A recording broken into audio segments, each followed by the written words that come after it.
Voyons maintenant, après avoir vu d'une façon générale les commandements de Dieu, les commandements de l'Église, voyons-les tout simplement en détail les uns après les autres. Et commençons tout d'abord par le premier commandement. Tu adoreras Dieu seul et tu l'aimeras plus que tout. C'est ce que nous commande le premier commandement. Tu adoreras Dieu seul. Qu'est-ce que veut dire adorer ?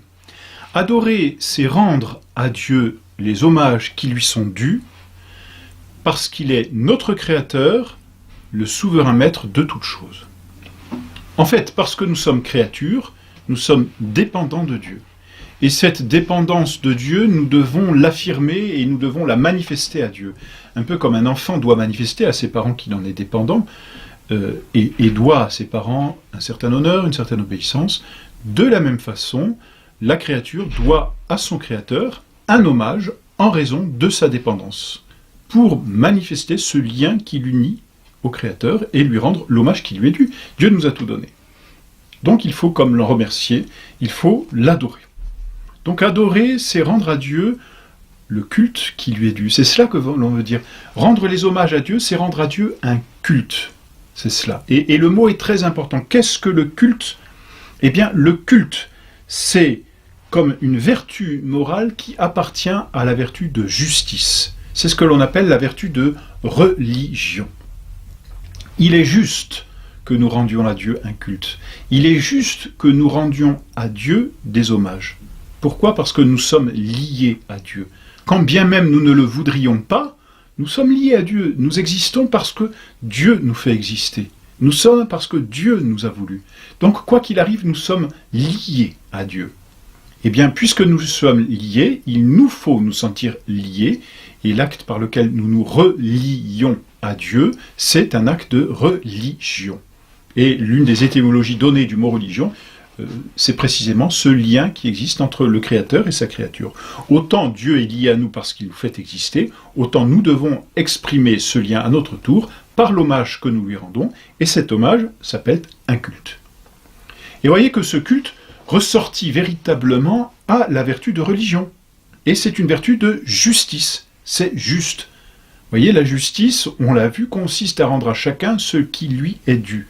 Dieu nous a tout donné, il faut lui rendre ce qu'il nous a donné dans la mesure du possible. Nous ne pouvons pas tout lui rendre et nous ne lui rendrons jamais dans la mesure de ce qu'il nous a donné. Donc c'est une vertu qui ne rend pas compte totalement de ce que nous devons faire à Dieu, mais peu importe, c'est une vertu de justice. Nous essayons autant que possible, par le culte, de rendre à Dieu l'hommage qui lui est dû. Voilà donc ce que c'est que le culte ou la vertu de religion. Ce n'est pas une vertu théologale parce que, bien sûr qu'elle s'occupe de Dieu, elle a pour objet Dieu, mais pas immédiatement. Elle a pour objet immédiat le culte qui est dû à Dieu, c'est-à-dire les actes qu'il nous faut rendre à Dieu, et non pas Dieu lui-même. Le culte, c'est donc l'honneur que nous rendons à un supérieur comme témoignage de son excellence. Et tout vient de là. Parce que Dieu est excellent, il faut lui rendre un culte. C'est la vertu de religion, c'est le culte, c'est l'adoration de Dieu. Donc sous ce premier commandement est compris tout le culte que nous devons à Dieu. Et alors là, il faut comprendre tout ce que renferme ce culte. Bien sûr, on va dire, d'accord, je dois rendre un culte à Dieu, mais chacun rend son culte comme il le peut. Eh bien non. Et nous allons voir qu'il y a plusieurs façons de rendre un culte à Dieu, parce qu'il y a plusieurs sortes de cultes, mais il faut tous les rendre. Le culte est soit intérieur, soit extérieur d'abord. Le culte est intérieur lorsque les actes que nous accomplissons vis-à-vis de Dieu sont intérieurs, c'est-à-dire dans notre âme et sans manifestation extérieure. Par exemple, une pensée pour Dieu, une prière intérieure. On peut s'arrêter quelques secondes et sans manifestation extérieure aucune, avoir dans son âme une élévation vers Dieu, une petite prière. C'est un culte que nous rendons à Dieu, c'est un hommage que nous lui rendons. C'est le culte fondamental, c'est entendu, c'est le plus important parce que notre âme est ce qu'il y a de plus important. C'est elle qui vit et qui fait vivre. Donc c'est le culte absolument nécessaire. Celui-ci, personne ne peut ni ne doit l'omettre. Rendre un culte intérieur à Dieu. Mais il faut aussi rendre un culte extérieur à Dieu. Qu'est-ce que c'est ? C'est le culte par lequel nous faisons participer le corps au culte intérieur que rend l'âme à Dieu. Et c'est normal. Ce sont tous les actes donc extérieurs qui accompagnent un acte intérieur. Par exemple, le catholique qui rentre dans une église doit rendre un culte à Dieu, puisque Dieu est réellement présent dans le Saint-Sacrement, dans le tabernacle. Que fait-il? Il se signe, par exemple, et par ce signe de la croix, qui est un geste extérieur, il pose un acte intérieur de foi dans le mystère de la rédemption, dans le mystère de l'incarnation, dans le mystère de la Sainte Eucharistie, dans le mystère de la Sainte Trinité aussi.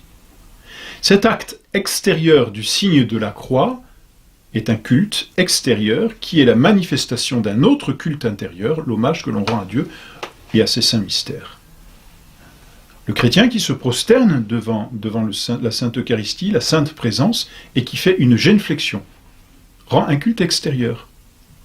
Le chrétien qui, chez lui, tout seul, dans le silence, et dans la solitude de sa maison, se met à genoux pour faire sa prière, rend à Dieu non seulement un culte intérieur par la prière qu'il adresse à Dieu, mais rend aussi à Dieu un culte extérieur par la position qu'il adopte en faisant ce culte intérieur. Le culte extérieur est nécessaire. Il est nécessaire. Pourquoi? Parce que l'homme se définit comme un composé d'âme et de corps. Nous ne sommes pas des anges, nous sommes des hommes. C'est-à-dire que nous avons un corps et une âme. Et donc, ce corps et cette âme, qui ne font qu'un, substantiellement. Je ne dis pas que je suis deux, je ne dis pas j'ai mon corps et puis j'ai mon âme, l'un et l'autre sont séparés, ça n'a pas de sens. Je suis un tout. Eh bien, c'est le tout, c'est l'homme tout entier qui doit rendre à Dieu ce culte.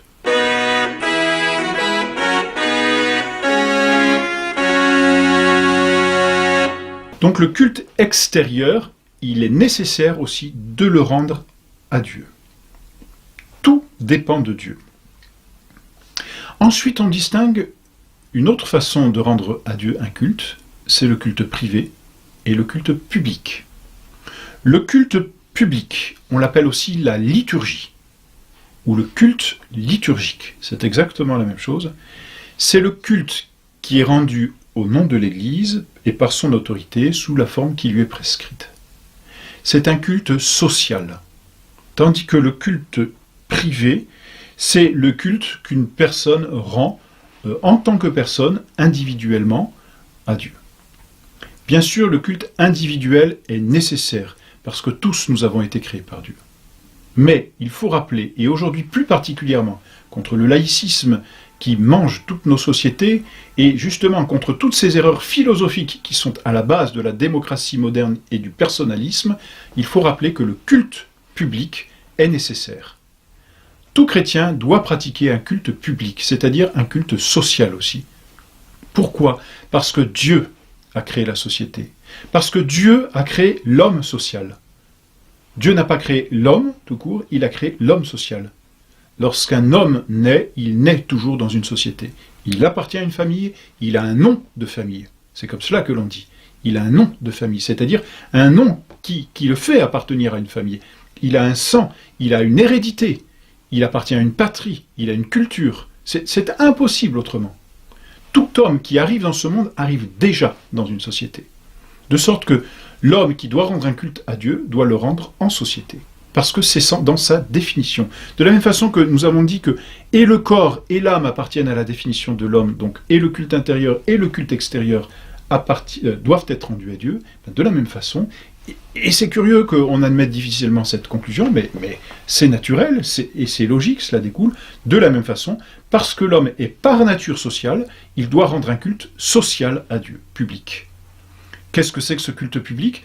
C'est l'assistance à la messe en public, c'est la prière en public, ce sont par exemple l'assistance aux vêpres, aux processions et à toutes ces cérémonies qui sont organisées par l'Église et qui demandent l'assistance, le concours des fidèles. Voilà donc le culte public et privé. Ensuite, on distingue le culte en fonction comment dire, j'ai envie de dire, de la personne à laquelle on le rend. C'est-à-dire que, bien sûr, on ne doit rendre un culte qu'à Dieu. Immédiatement, le culte est toujours finalement, disons, le culte est toujours rendu à Dieu. Et c'est ce que l'on appelle un culte de latrie. Culte par lequel on adore Dieu. Une adoration, tu adoreras Dieu seul et tu l'aimeras plus que tout. Mais on rend aussi un culte au saint, qu'on appelle un culte de dulie, c'est-à-dire douleia en grec, ça veut dire le servage. On rend donc un culte au saint, c'est un culte relatif, on leur rend un culte non pas parce qu'ils sont Dieu, non pas parce que nous les divinisons, mais parce qu'ils ont manifesté quelque chose de Dieu et qu'ils sont très proches de Dieu. Voilà. Donc, finalement, c'est Dieu qui est visé par ce culte des saints, ce culte du lit, ou d'hyper du lit quand il s'agit de la très sainte Vierge Marie. Il n'y a pas d'adoration des saints, il n'y a pas d'adoration de la très sainte Vierge Marie à proprement parler, parce que le culte est finalement toujours adressé à Dieu. Mais, vous voyez, c'est comme lorsqu'on veut s'adresser à un roi et qu'on ne sait pas trop comment s'y prendre, eh bien on va passer par l'un de ses messagers ou l'un des amis. Et l'on sait que le roi nous sera plus favorable parce que c'est à un ami qu'on s'est adressé. C'est un peu la même chose. On va s'adresser aux saints qui sont les amis de Dieu et qui vont avoir un certain pouvoir sur Dieu ou comment dire, Dieu sera honoré de voir que on honore ses amis. Donc on honore Dieu quand on honore les amis de Dieu, n'est-ce pas? C'est comme cela qu'il faut comprendre le culte des saints, le culte du lit ou le culte d'hyper du lit pour la très sainte Vierge Marie. Voilà.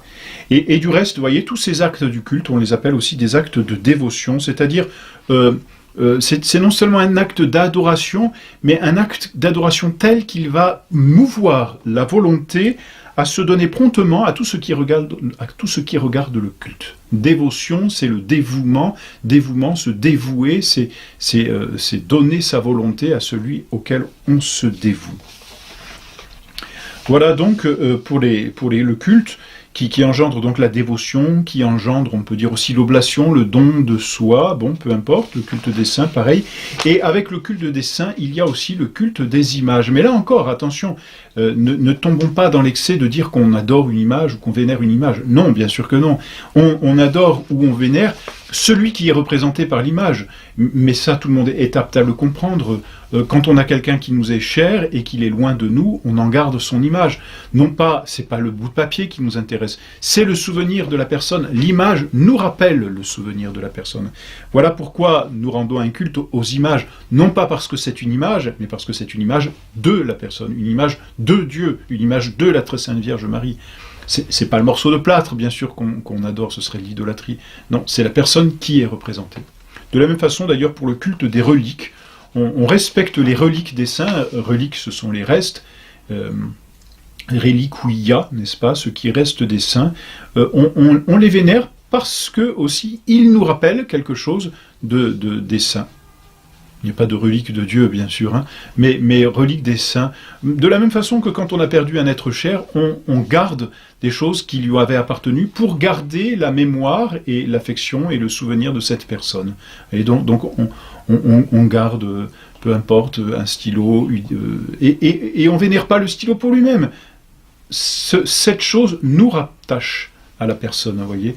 Voilà pourquoi d'ailleurs même dans la vie des saints, on voit, je pense notamment, à Saint Jean-Joseph, ce capucin de Naples, avait été l'objet d'un miracle tel que lorsqu'il avait voulu rentrer à son monastère, entre l'église dans laquelle il priait et le monastère, les gens, ébahis par le miracle qui avait eu lieu, tout en chemin, avaient coupé sa bure, son habit religieux pour en garder une relique. Vous voyez, spontanément, les gens veulent avoir quelque chose des saints. C'est pas ce morceau d'étoffe qui était important, c'est le contact qu'il donnait à la personne. Voilà ce que c'est que le culte des reliques. Donc voilà, pour le culte que nous devons rendre à Dieu, tu adoreras Dieu seul et tu l'aimeras plus que tout.